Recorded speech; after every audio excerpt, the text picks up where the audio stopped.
Hello and welcome. We are going to talk about the Nancy Guthrie case. So people have gone through all scenarios of who they think is disassembling that Nest camera. I saw one that stood out to me.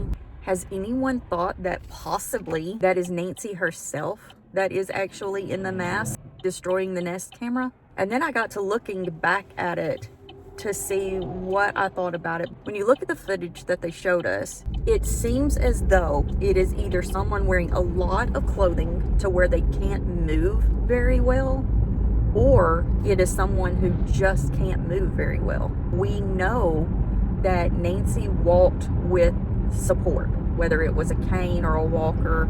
We know that she walked with help. And if you go back and look at the footage of what they have, disregard the mustache, disregard the beard. Look at the rest of it. Tell me what you think, because when you go back in and look at the eyes, the eye shape, the fact that there are small rimmed glasses underneath it, or a little bit larger rimmed glasses underneath the mask, when they show them looking into the camera as they're starting to put the weeds or flowers up there, you can see that the light is reflecting on something. Very apparent that they are wearing lenses of some sort underneath the mask. Go back and look at that part.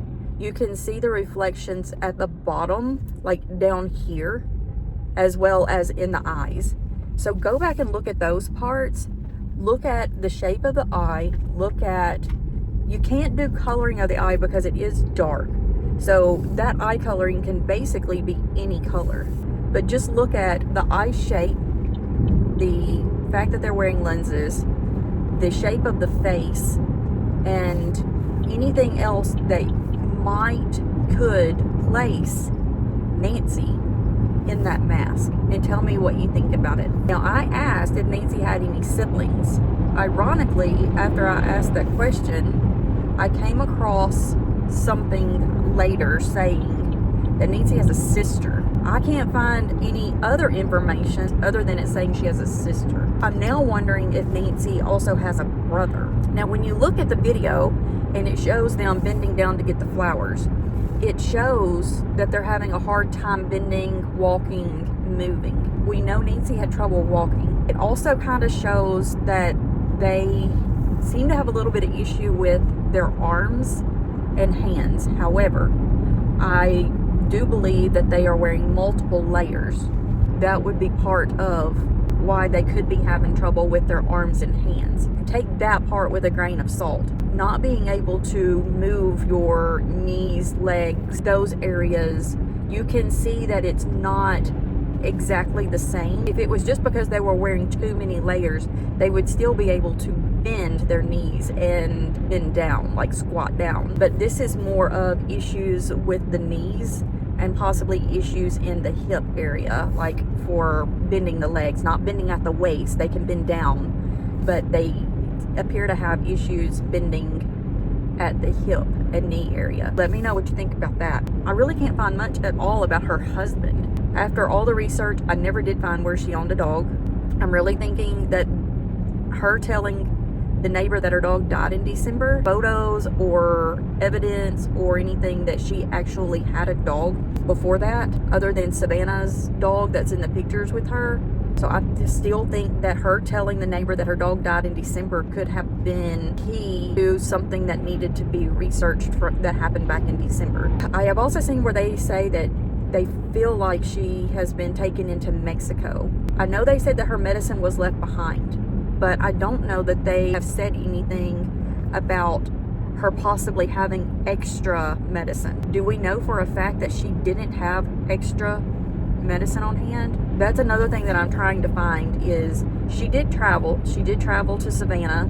Segments with her on today, she could have had extra medication. She could have purchased extra medication to have with her, whether she ran off and left some at home, whether she needed some just because of the fact that she travels, just to have a backup in case she accidentally ran off and forgot some. So there is a possibility that she has more medication than what they found at home. So I am taking that with a grain of salt, that she doesn't have medicine with her. It's possible that she does.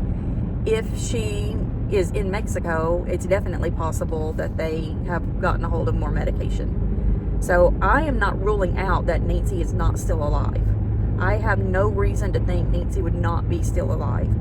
I don't believe that the ransoms are real. I saw where one person said he saw Nancy, he knows where she is, he saw her in the vehicle. Not so much ransom as it is just payment for information. And so he doesn't think he's going to be able to get that because he has a history. I get what he is saying. He wants to be paid for what he knows, and he doesn't think he's going to get it because he feels like someone with a history is probably not going to get that money.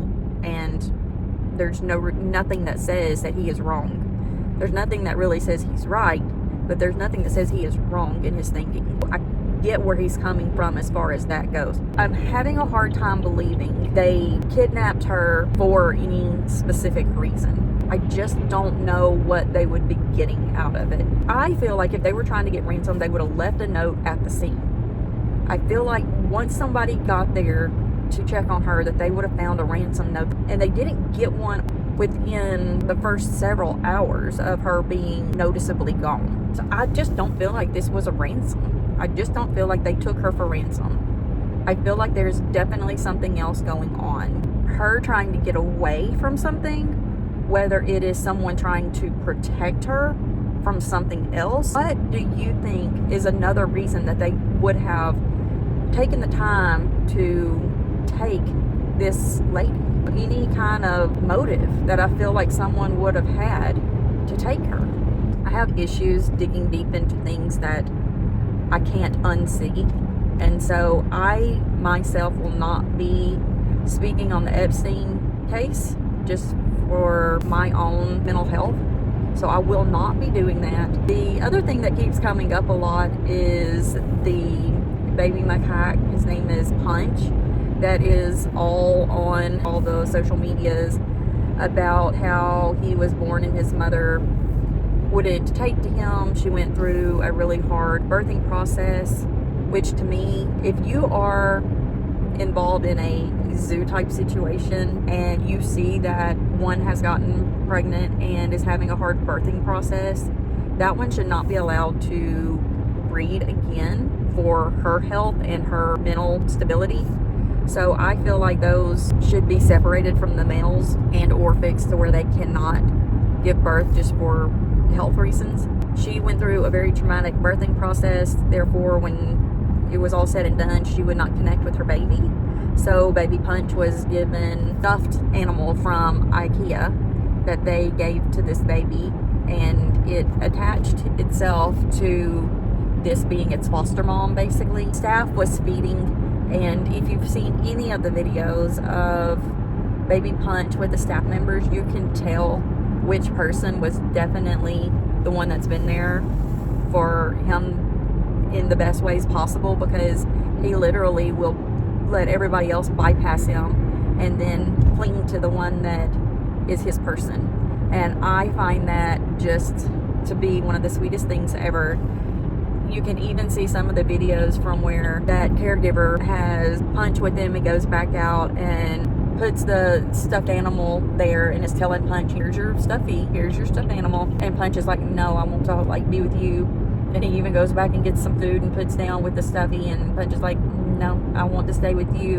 And the caregiver just kind of smiles a little bit, and there's another caregiver out there or another staff member out there that smiles at the events that are taking place, and Punch won't let go and wants to stay with him. So Punch's caregiver picks up the stuffed animal and takes Punch and the stuffy back inside with him, and it's just adorable. Like you can see that this person just has the calmest little attitude and the sweetest little demeanor, that it's like, he's not trying to make Punch do anything. He's just like, saying, here it is, or don't you want this, or would you rather have this, or do you want this food? Like, what else can I give you other than clinging to me?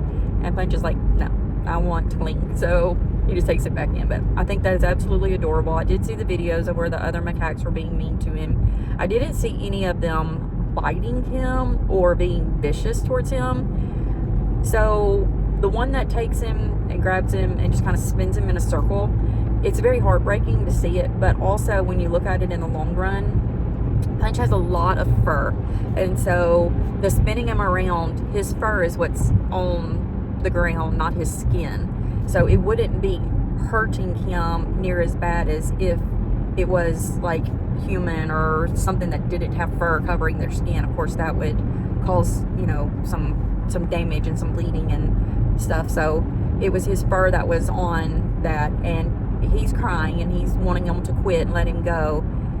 And that part is very heartbreaking, but I have seen things that are so much worse that it does seem as though that one adult is like, I'm telling you, no, don't do what you were doing.